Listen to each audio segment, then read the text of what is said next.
एकदम से आगे बढ़ी और उसने कमरे का दरवाज़ा बंद किया। मैं समझने की कोशिश कर रहा था कि वो ऐसा क्यों कर रही है कि अचानक उसने अपना दुपट्टा दूर फेंक दिया और अपनी कमीज़ का बाजू खुद ही फाड़ कर चीखने चिल्लाने लग गई। मुझे ये समझने में देर नहीं लगी थी कि लड़की मेरी इज्जत का जनाजा निकालने की तैयारी कर रही है। मेरा नाम जुनैद है और मेरी उम्र 30 साल है। मैं सरकारी ओहदे पर 18वें ग्रेड का ऑफिसर हूँ। मेरे माशरे में बहुत इज्जत थी, लेकिन कुछ अर्सा पहले एक ऐसा वाक़या रोनुमा हुआ जिसने मेरे रोंगटे खड़े कर दिए। मेरे वहमो गुमान में भी नहीं था कि मुझ जैसा अक्लमंद इंसान इतना बड़ा धोखा खा सकता है। मैं अपनी बीवी साजिदा और अपने बच्चों के साथ एक खुशगवार ज़िंदगी गुजार रहा था। हमें किसी चीज़ की कोई कमी नहीं थी। मैं बहुत अच्छा कमा लेता था।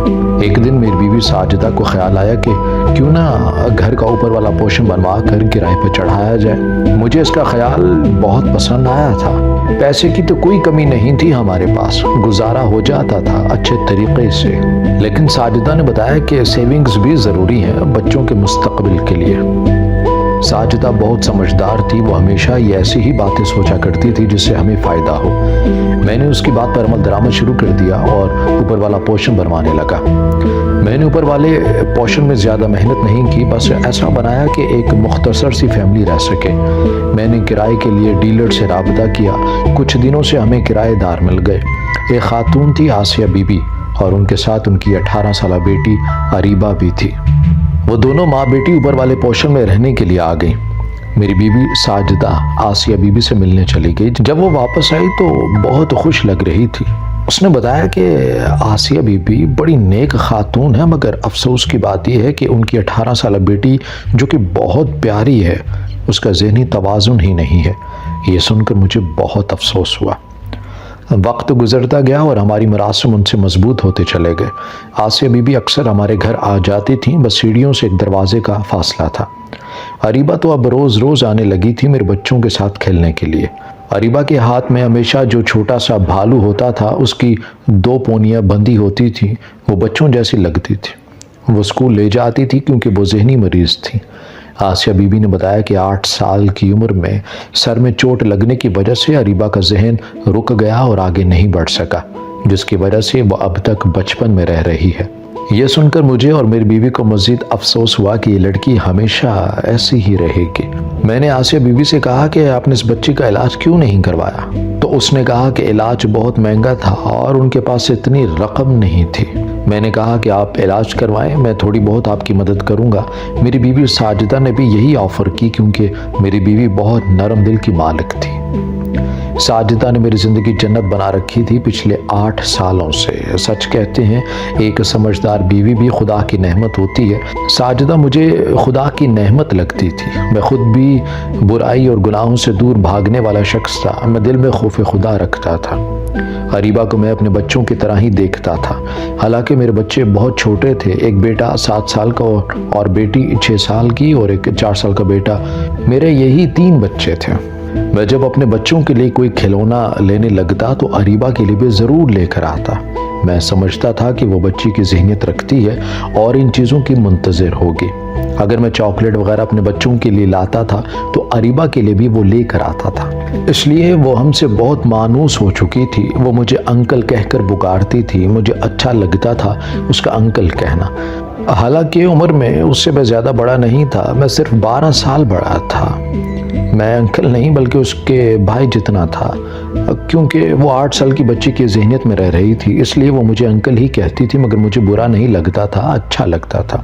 मेरी बीवी आसिया बीबी से बहुत मानूस हो गई थी। अब मैं जब भी घर आता तो आसिया बीबी और साजिदा दोनों लाउंज में बैठी होती थी और अरीबा मेरे बच्चों के साथ खेल रही होती थी। ये मंजर देखकर मुझे बहुत अच्छा लगता। घर में जैसे रौनकें हो जाती थी। एक दिन अरीबा मेरे पास आई और कहने लगी, मुझे पार्क जाना है, मुझे झूलना झूलना है। अरीबा की फरमाइश पर मैं हैरान हो गया। मतलब कि वो मुझे अपने बाप की जगह समझ रही थी। यानी कि उसके जहन में ये बात ठीक है कि मैं उसे पार्क लेके जाऊंगा। जो भी था वो 8 साल की बच्ची की तरह ही थी। मैं अपने बच्चों को अरीबा को पार्क लेकर चला गया। मेरे बच्चे भी पार्क में खेलते रहे। अरीबा झूला झूलती रही। उसके हाथ में उसका टेडी बियर था जो कि हमेशा उसके हाथ में ही रहता था। मैं एक बेंच पर बैठ गया और ये सब देखने लगा। मैंने अरीबा को देखा, वो बहुत प्यारी और मासूम थी। अगर उसका ज़हनी तवाज़ुन सही होता तो यकीनन इस वक्त तो वो कॉलेज में पढ़ रही होती, एक कॉन्फिडेंट लड़की होती। फिर उसका रिश्ता भी अब तक हो चुका होता किसी बहुत अच्छी जगह पर, क्योंकि वो बहुत खूबसूरत थी। मैं लाशऊरी तौर पर उसे देख रहा था और उसी के बारे में सोच रहा था। गोरी रंगत, सिल्की भूरे बाल, झील सी गहरी आंखें, पतले होंठ। एक पल को मैं उसके चेहरे में खो सा गया। फिर अचानक मुझे याद आया कि वो मेरे बच्चों की तरह हैं। ये मैं क्या सोचने लगा हूँ। मैंने एकदम से इस्तग़फ़ार पढ़ा और वहाँ से उठ खड़ा हुआ। अरीबा बेटा घर चलें, देर हो गई है। मैंने अरीबा के पास जाकर प्यार से उससे कहा, अंकल मुझे मज़ा आ रहा है, प्लीज़ थोड़ी देर और।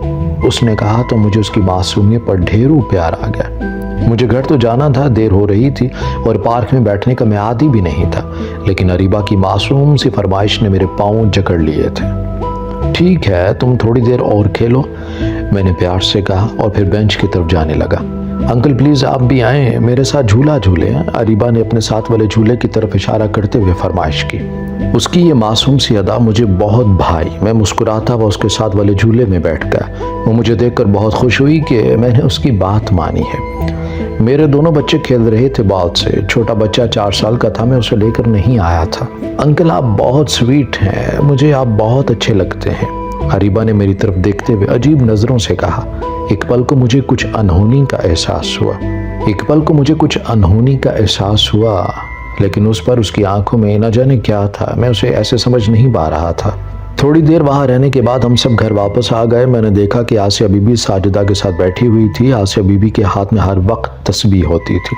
मैं अक्सर उन्हें जाए नमाज पर बैठा हुआ पाता था। मैंने अक्सर देखा कि वो जाए नमाज पर बैठकर रोती रहती। एक दिन मैंने उनसे उनके रोने की वजह पूछी तो वो कहने लगी कि बेटा तुम तो जानते हो कि मेरी बेटी की क्या हालत है। एक माँ के लिए इससे ज़्यादा अजियतनाक चीज़ क्या हो सकती है कि उसकी जवान जहाँ खूबसूरत बेटी का जहनी तवाज़ुन सही नहीं हो। आसिया बीबी ने रोते हुए कहा, आंटी अरीबा पागल नहीं है और ना ही तो वो जहनी मरीज़ है, उसका सिर्फ बचपन में दिमाग रुक गया है। जो पागल होते हैं वो चीज़ें तोड़ते हैं, इंसानों को नुकसान पहुंचाते हैं, लेकिन अरीबा में ऐसा कुछ नहीं है। वो ख़ुद को उतना ही समझती है जितनी एक 8 साल की बच्ची। उसकी ख्वाहिशात, उसकी हरकतें सब 8 साल की बच्ची जैसी ही हैं। मैंने आसिया बीबी को दिलासा दिया, लेकिन बेटा मैं इस बात से खौफज़दा हूँ कि अगर किसी ने अरीबा की इज्जत पर हाथ डालने की कोशिश की, उसे बहलाया फिसलाया तो अरीबा नादान है, वो नहीं समझ सकेगी। क्या उसके साथ करने की कोई कोशिश करेगा? कोई भी लड़का, कोई भी शख्स, कोई भी हवस का पुजारी उसकी इज्जत को तार तार करने की कोशिश कर सकता है। मैं तो बूढ़ी हूँ, दवाइयाँ खाकर सो जाती हूँ। अगर किसी ने चॉकलेट या खिलौनों के बहाने उससे बहलाया फिसलाया और उसकी इज्जत लूट ली तो मैं बुढ़िया कहाँ जाऊँगी? आसिया बीबी ने अपने आंसू पूंझते हुए कहा। मुझे उनकी बात सही लगी थी, उनकी परेशानी बिल्कुल ठीक थी। एक माँ होने के नाते वो सही कह रही थी, उनका खौफ बिल्कुल सही था। उनकी बात सुनकर मैं भी परेशान हो गया, लेकिन क्या करें कि अरीबा की पोजीशन ऐसी नहीं थी कि उसकी शादी कर सकते। बेटा मेरी ज़िंदगी का कोई भरोसा नहीं है और हमारा इस दुनिया में कोई नहीं है। मेरे बाद अरीबा कहाँ जाएगी, मैं ये सोच सोच कर परेशान हूँ। आसिया बीबी ने कहा तो मैं सोच में पड़ गया, लेकिन मैंने कोई जवाब, कोई दिलासा नहीं दिया। मैंने बैंक से लोन अप्लाई किया था जो मुझे मिल गया। 10 लाख रुपए का लोन मुझे मिला तो मैं पैसे घर ले आया। साजिदा बैठी हुई थी और अरीबा मेरे बच्चों के साथ खेल रही थी। मैंने 10 लाख रुपए के साजिदा को दिए। साजिदा ये 10 लाख रुपए हैं, इन्हें संभाल कर रखो, मैंने ये पैसे उनकी तरफ बढ़ाते हुए कहा। मैंने महसूस किया कि 10 लाख का सुनकर अरीबा ने चौंक कर हमारी तरफ देखा। ये मेरा वहम था या कुछ और, मैं समझ नहीं पाया था। फिर अचानक ही अरीबा वहाँ से उठकर चली गई। मुझे उसकी हरकत कुछ अजीब सी लगी। एक तो वो पैसों का सुनकर चौंक गई, हालांकि मुझे लग रहा था कि वो खेलने में इस कदर मसरूफ़ है कि उसका ध्यान हमारी तरफ नहीं होगा। फिर यूँ अचानक से उसका उठकर चले जाना मुझे कुछ अजीब लग रहा था। खैर मैं ये बात भूल गया। वक्त गुजरता गया। एक दिन अचानक साजिदा के चाचू का इंतकाल हो गया। मुझे चाचू के घर छोड़ आए जुनैद। साजिदा ने रोते रोते मुझसे इल्तिजा की। मैंने सवेरे ही उसके चाचू के घर उसको छोड़ दिया था। थोड़ी देर रुकने के बाद मैंने उससे कहा कि मैं घर वापस जा रहा हूँ, तुम जिस वक्त चाहे वो अपने किसी कज़न के साथ वापस आ जाए। मैं बहुत थका हुआ हूँ, आज रात आराम करूँगा। मैंने साजिदा से कहा तो उसने असबात में सर हिला दिया। मैं वहाँ से चला आया। रात के 8 बज रहे थे। जब रात के 11 बजे तो मुझ पर नींद का गलबा हो गया। मैं सोने की तैयारी करने लगा। ऊपर वाले पोर्शन का दरवाज़ा मैंने बंद नहीं किया क्योंकि ये काम साजिदा करती थी। उसे आदत थी, मुझे आदत नहीं थी दरवाज़ा बंद करने की। मैं अपने कमरे में गया और सोने के लिए लेट गया। थोड़ी देर बाद मुझे कुछ आहट सुनाई थी। मैंने देखा कि अरीबा मेरे कमरे में दाखिल हुई है। रात के इस पहर उसे देखकर मैं हैरान हो गया। अरीबा बेटा, खैर तो है? तुम इस वक्त कोई काम क्या? मैं थोड़ा परेशान हुआ कि कहीं आसिया बीबी की तबीयत ख़राब नहीं हो गई है जो इस वक्त यहाँ आई है वो, क्योंकि रात के इस वक्त जब साजिदा और बच्चे घर पर नहीं है तो इसे भी आने नहीं देगी वो। आज कुछ अजीब होने जा रहा था क्योंकि उसके अब हाथ में टेडी बियर भी नहीं था। मैं ये सब देखकर हैरान हो गया था। आज उसके सिल्की बाल उसके शानों पर झूल रहे थे। मुझे किसी अनहोनी का एहसास हुआ। मैं जो बेड पर लेटा हुआ था अचानक खड़ा हो गया और सवालिया नज़रों से अरीबा की तरफ देखने लगा। इससे पहले कि मैं कुछ कहता, अरीबा अचानक मेरे करीब आई और मुझसे लिपट गई। मैं तो हैरान ही हो गया और देखता ही रह गया। ये सब क्या हो रहा था? मेरी समझ से बाहर था। ये अचानक अरीबा को क्या हो गया? वो मुझसे कहने लगी, जुनैद, मैं आपके इश्क में पागल हो गई हूँ। प्लीज़ आप मुझसे शादी कर लें। मुझसे अभी इसे वक्त निकाह कर लें। मैं आपके बगैर नहीं रह सकती हूँ। मैंने जब पहली बार आपको देखा था तो आपको देखकर आप पर फिदा हो गई थी क्योंकि आप इतनी शानदार शख्सियत के मालिक थे। आहिस्ता आहिस्ता मैं आपकी मोहब्बत में पागल होती चली गई। आप मुझे अपना लें वरना मैं अपनी जान दे दूंगी। अरीबा मुझसे लिपट कर कह रही थी और मैं हैरान खड़ा था। मैंने खुद से उसको अलग करना चाहा मगर वो मुझसे अलग होने के लिए तैयार नहीं थी। मैं खौफजदा हो गया कि ये सब क्या हो रहा है। क्या अरीबा ज़हनी तौर पर बिल्कुल सही है? क्या उसने हम सबको धोखे में रखा? 18 साल की बच्ची ऐसी बातें नहीं सोच सकती। आज वो कहीं से भी, अपनी बॉडी लैंग्वेज से भी वो 18 साल की नहीं लग रही थी। वो मुझसे लिपटी हुई थी। मुझे उसकी वजह से घिन आने लगी। मेरी जगह कोई और होता तो इतनी खूबसूरत लड़की को खुद से लिपटा हुआ पाकर खुशी से पागल हो जाता। लेकिन मैं अपने दिल में अल्लाह का खौफ रखता हूँ और ये खौफ मुझे मेरे वालिदैन से मिला था। मेरे वालिदैन इस्लामी थे और उन्होंने मेरी बहुत अच्छी तरबियत की थी। मैंने एक झटके से अरीबा को खुद से दूर किया। वो लड़खड़ा कर दूर जा गिरी। तुमने हम सबको धोखे में रखा। अपनी नेक माँ को धोखा दे रही हो। तुम्हारा जहन 8 साल की बच्ची वाला नहीं है। तुम तो बिल्कुल एक जवान लड़की की तरह बातें कर रही हो। प्यार, मोहब्बत और इश्क की बातें कहाँ से सीखे हैं तुमने ये बातें, ये वाहियात बातें? मैं उस पर गुस्से से बोला। मेरा गुस्सा उरूज पर था। मुझे कुछ नहीं पता, मुझसे निकाह कर लें वरना मैं खुद को जान से मार दूंगी। अरीबा फिर से बाजिद हो गई। तुम्हें शर्म आनी चाहिए ऐसी बातें करते हुए। मैं हैरान हूँ कि तुम इतनी गिर भी सकती हो। तुम्हारी माँ तुम्हारे लिए कितना परेशान है। तुम बिल्कुल ठीक ठाक ज़हन की लड़की हो और अपनी माँ को धोखा दे रही हो। हम सबको धोखा दे रही हो। हमें तुम बेवकूफ़ बना रही हो। मैं गुस्से से बोले जा रहा था। जुनैद, मैं आखिरी बार पूछ रही हूँ, आप मुझसे निकाह करेंगे या नहीं? अरीबा ने वहशी आंखें मुझ पर जमा ली थी। मैं लानत भेजता हूँ तुम पर और तुम जैसी लड़कियों पर। निकाह तो दूर की बात, मैं तुम पर थूकना भी नहीं चाहूँगा। मैंने गुस्से से कहा। सोच लें फिर आप नताइज के जिम्मेदार खुद होंगे। अरीबा ने कहा। तुम मुझे धमकी दे रही हो? मैंने पूछा। यही समझें, वो बोली। निकल जा मेरे कमरे से, मैंने गुस्से से कहा। अचानक बाहर से गाड़ी की आवाज़ आई। मैं समझ गया कि साजिदा वापस आ गई होगी। गाड़ी की आवाज़ सुनकर अरीबा एकदम से आगे बढ़ी और उसने कमरे का दरवाज़ा बंद किया। मैं समझने की कोशिश कर रहा था कि वो ऐसा क्यों कर रही है कि अचानक उसने अपना दुपट्टा दूर फेंक दिया और अपने कमीज़ का बाजू खुद ही फाड़ कर चीखने चिल्लाने लगी। मुझे ये समझने में देर नहीं लगी थी कि लड़की मेरी इज्जत का जनाजा निकालने की तैयारी कर रही है। उसकी चीखें सुनकर साजिदा अंदर आई। साथ में आसिया बीबी न जाने कहाँ से आ गई। साजिदा का कज़न हम्माद भी उसके साथ था। दरवाज़ा खुलने से पहले ही अरीबा ने मुझे पकड़कर अपने ऊपर गिराया और हम दोनों नीचे थे। मुझे ज़मीन पर कर दिया गया। इस तमाम सूरत हाल को देखने वालों ने गलत अंदाज में लिया।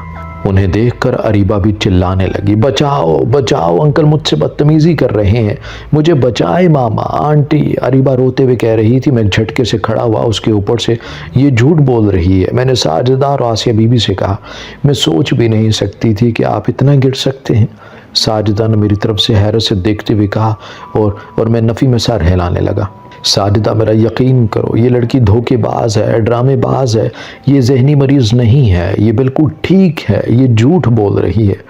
मैंने साजिदा से कहा, मगर उसकी आंखों से मुझे मालूम हो रहा था कि वो मेरा यकीन बिल्कुल भी नहीं कर रही। मेरी मासूम से फरिश्ता जैसी बच्ची पर इतना घटिया इल्ज़ाम लगाते हुए तुम्हें शर्म नहीं आती? मेरी मासूम सी बच्ची की खूबसूरती देखकर तुम्हारी नीयत ख़राब हो गई।